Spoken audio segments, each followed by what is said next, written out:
একটা শহরে কমল নামের এক ব্যক্তি স্ত্রী আর মেয়ের সঙ্গে বাস করত। কমল অটোরিকশা চালিয়ে নিজের পরিবারের ভরণ পোষণ করত। একদিন যখন কমল রাত ৮টার সময় বাড়ি ফিরছিল, তো ও একজন বুড়ি মহিলা পেল। বুড়ি মেয়ে মানুষটা হাত দিয়ে অটো থামানোর ইশারা করলো। কোথায় যাবেন আপনি? আমি খুব বিপদে আছি, আমার সহায় করে দাও। কি হয়েছে মাসিমা? বাবা, আমি মেদিনীপুর গ্রাম থেকে এসেছি। কেউ আমার পার্সটা চুরি করে নিয়েছে। এখন আমার কাছে ফিরে যাওয়ার জন্য পয়সা নেই। তুমি কি আমাকে মেদিনীপুর গ্রাম অবধি ছেড়ে দেবে? কমলের বুড়ি মহিলার ওপর খুব দয়া হলো। মেদিনীপুর গ্রাম তো অনেক দূর। আমার আপনাকে ছেড়ে বাড়ি ফিরে যেতে মাঝরাত্রি হয়ে যাবে। আপনি একটা কাজ করুন, আজ রাতটা আপনি আমার বাড়িতে থেকে যান। আমার বাড়িতে আমার স্ত্রী আর আমার মেয়ে আছে। কিন্তু বাবা, আমি ওখানে। আপনি চিন্তা করবেন না মাসিমা, আপনি আমার মায়ের মতন। আমি কাল সকালে মেদিনীপুর গ্রামে আপনাকে ছেড়ে এসে পড়ব। কিন্তু বাবা, আরে মাসিমা, আমি আপনার ছেলের মতনই, আপনি ভয় পাবেন না। ঠিক আছে বাবা। কমল বুড়ি মহিলাকে বাড়ি নিয়ে আসলো। বাড়িতে ওর স্ত্রী আর মেয়ে বুড়ি মহিলার সঙ্গে পরিচয় হয়ে খুব খুশি হলো। কমলের স্ত্রী বুড়ি মহিলার খুব সেবা করলো। পরদিন সকালবেলা কমল বুড়ি মহিলাকে ছাড়তে মেদিনীপুর গ্রামে গেল।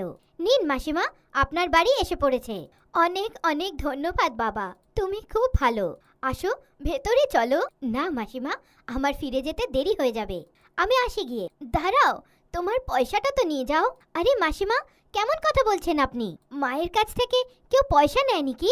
আপনি রাখুন। বাবা, তুমি আমার অনেক সাহায্য করেছো, আমি তোমাকে এমনি যেতে দেব না। তুমি আমার সঙ্গে আসো। কমল বুড়ি মহিলার সঙ্গে গেল। বুড়ি মহিলা কমলকে বাড়ির পেছনের একটা বাগানে নিয়ে গেল। ওখানে একটা অটোরিকশা দাঁড়িয়েছিল। বাবা, এই অটোরিকশাটা আমার তরফ থেকে তোমার জন্য একটা ছোট উপহার। কিন্তু মাসিমা, আমার কাছে তো অটোরিকশা আছে, তো আমি আরেকটা অটোরিকশা নিয়ে কি করব? বাবা, এটাকে একটা মায়ের আশীর্বাদ ভেবে রেখে দাও। এটা কোনো সাধারণ অটোরিকশা নয়। সাধারণ নয় মানে? আরে, তুমি যখন এটাকে নিয়ে যাবে তখন সব জেনে যাবে। তাহলে আমি আমার অটোরিকশাটার কি করব? ওটাকে এখানেই ছেড়ে যাও। কমল বুড়ো মহিলার কথা মতে নিজের অটোরিকশাটা ওখানে ছেড়ে বুড়ি মহিলার দেওয়া অটোরিকশা নিয়ে বাড়ির দিকে ফিরে গেল। জানি না এমন কি বিশেষ আছে এই অটোরিকশায় যে মাসিমা বলছিল এটা কোনো সাধারণ অটোরিকশা নয়। মনে হচ্ছে কোনো গুপ্তধন লুকিয়ে আছে এই অটোরিকশায়। ওহ ও, আজকে খুব গরম, কত রোদ্দুর। যদি এই অটোরিকশাতে ঠান্ডা ঠান্ডা হাওয়ার জন্যে একটা এসি থাকতো। তখনই কমল নিজের উপরে ঠান্ডা ঠান্ডা হাওয়ার অনুভব করলো। ও উপরে দেখলো, তো উপরে এসি লাগানো ছিল। আরে, এই এসিটা কোত্থেকে এসে পড়লো? আগে তো ছিল না। কোথাও এই অটোরিকশাটাতে কোনো জাদু তো নেই? যদি ঠান্ডা ঠান্ডা লস্যি পেয়ে যেতাম। তখনই কমল নিজের চোখের ওপর বিশ্বাস করতে পারল না, কারণ পেছনের সিটে একটা বড় গ্লাসে লস্যি রাখা ছিল। কমল অটোরিকশাটাকে রাস্তার ধারে দাঁড় করালো আর ঠান্ডা ঠান্ডা লস্যি খেলো। আরে বাহ, গরমে ঠান্ডা ঠান্ডা লস্যি খেয়ে তো মজা এসে গেল। এখন বুঝতে পারলাম কি মাসিমা কেন বলেছিল কি এটা কোনো সাধারণ অটোরিকশা নয়, এটা একটা জাদুই অটোরিকশা। এর কাছে আমি যা চাইবো সেটা পেয়ে যাব। কমল এই কথাটা নিজের স্ত্রীকে বলার জন্যে তাড়াতাড়ি বাড়ি পৌঁছলো। আরে শুনছো, আমাদের তো লটারি লেগে গেছে। এমন কি হলো গো? জানো, ওই যে মাসিমা যে কাল রাত আমাদের বাড়িতে ছিল, উনি আমাকে কি উপহার দিয়েছে? কি দিয়েছে গো? বাইরে আসো, দেখাচ্ছি। কমলের স্ত্রী বাইরে আসলো, তো বাইরে একটা নতুন অটোরিকশা দাঁড়ানো দেখতে পেল। কি গো, এটা কি উপহার? অটোরিকশা তো আমাদের কাছে ছিলই, তাহলে এই নতুন অটোরিকশার কি প্রয়োজন ছিল? দিতেই যদি হতো তাহলে একটা গাড়ি দিয়ে দিত। আরে, এই কথাটাই এই অটোরিকশার ভেতরে বসে বলো। কেন গো, ভেতরে বসে বললে কি অটোরিকশাটা গাড়িতে বদলে যাবে? আরে বসে বলো তো। যদি আমাদের কাছে একটা বড় গাড়ি থাকতো। তখনই ওর আশ্চর্য ঠিকানা থাকলো না যখন ও বাইরে একটা লম্বা চকচকে গাড়ি দেখতে পেল। এটা তো চমৎকার হয়ে গেল গো, আমি গাড়ি চাইলাম তো আমরা গাড়ি পেয়ে গেলাম। আরে, কারণ এই অটোরিকশাটা জাদুই। এটাতে বসে তুমি যা চাইবে সেটা তুমি পেয়ে যাবে। কি জাদুই অটোরিকশা? তাহলে তো আমি এর কাছে অনেক সোনার গয়না আর নতুন নতুন জামা কাপড় চাইবো। কমলের স্ত্রী অটোরিকশার কাছে অনেক সোনার গয়না আর জামা কাপড় চাইলো। অটোরিকশা সোনার গয়না আর নতুন নতুন জামা কাপড় দিয়ে ভরে গেল। শোনো, এখন যখন আমরা এই জাদুই অটোরিকশাটা পেয়ে গেছি, তো আমাদের সমস্ত প্রয়োজনীয়তা পূরণ হয়ে যাবে।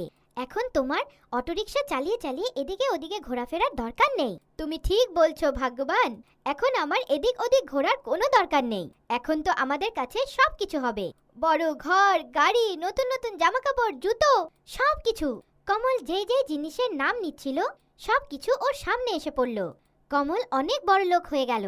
একদিন যখন কমল নিজের জাদুই অটোরিকশার কাছে কিছু চাইলো আর ও সেটা পেয়ে গেল, তখনই ওর পাশের বাড়ির বিক্রম এইসব দেখে ফেললো।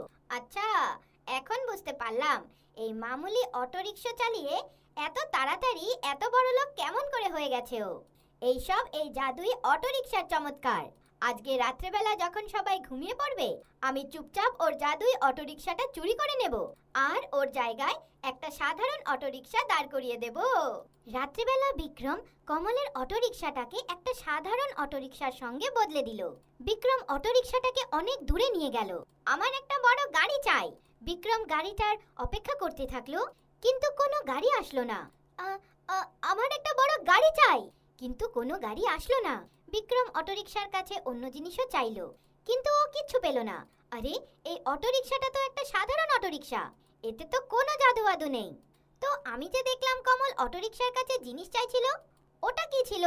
তখনই ওই অটোরিকশাটার থেকেই আওয়াজ বেরোলো, বিক্রম, এই জাদুই অটোরিকশাটা শুধু তারই ইচ্ছা পূরণ করে যে সৎ।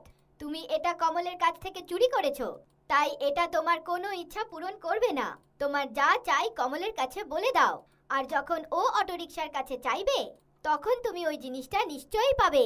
বিক্রমের নিজের ভুলের অনুশোচনা হলো আর ও অটোরিকশাটাকে আবার কমলের বাড়ির বাইরে দাঁড় করিয়ে দিল।